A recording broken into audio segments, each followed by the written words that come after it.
Hey class, it's Matt here, your instructor. And to start Chapter 1, our first lecture here, I wanted to kind of walk through a variation of one of the story problems from Chapter 1. If you guys have read the textbook, the problem I'm about to do or walk you guys through or show you is a lot like the Meanie Genie problem. So the first story you'll actually read. This one's a little bit different. It has to deal with money, but the basic premise is the same.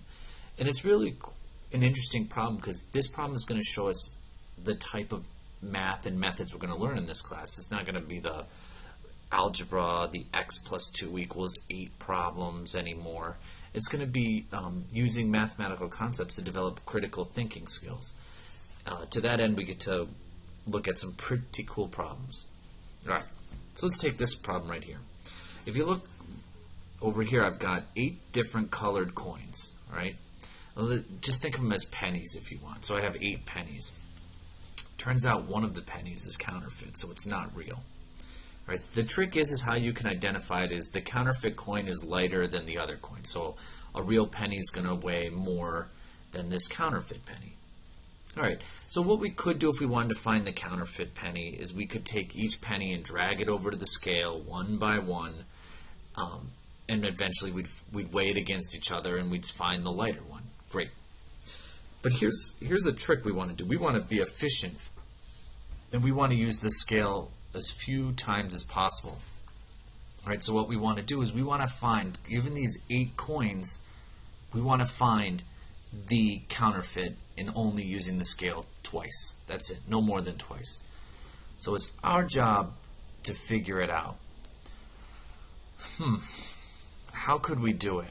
Well, if we just grab 2 of them here, put these 2 right here, weigh the coins. Nope, they're the same, so they're both good. Well, if I put these 2 over here and I weigh them, they're both the same. So I've weighed them twice and I haven't found the counterfeits. All right. So it's up to us to figure it out. So let me get a new set of coins over here. All right, well, I just saw doing them one by one isn't going to work. All right, so let me stack 2 of them on top of each other and see what happens. Oh, shoot, they're the same. So I know all 4 of these are good. But dang it, I've got 4 left. If I were to put 2 more on each of these, and let me weigh the coins. All right, well, this side is heavier.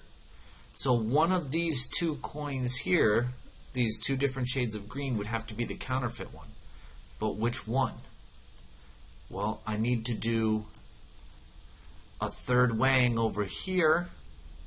This one's heavier, this one's lighter. So this one must be the counterfeit. But I need to do it in 3 weighings. So could I do it in fewer?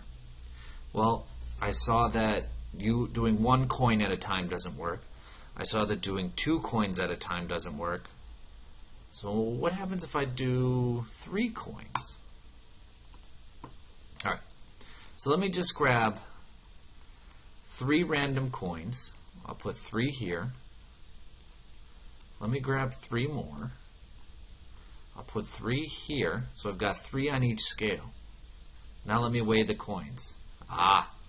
They're equal. That means all of these must be the same weight, so they all must be real pennies. So now if I put 2 on here, let me weigh them. This one's heavier, so this is lighter. So that must be the bad coin and counterfeit. Isn't it kind of interesting to see these little brain teaser mind games? I hope you guys had fun watching me solve it. These are the type of problems we're going to be doing throughout these classes, not the traditional math stuff that you're used to. It's pretty interesting. For a little bit of a challenge, I'll post this scale to the classroom. You guys might want to see if you could do 9 coins or 12 coins. And when they go up to 12 coins, they ask you to do it in 4 weighings. 9 coins you can also do in 2 weighings, so think about that one. All right, guys, I hope you liked this problem, and I hope you like the other ones in Chapter 1.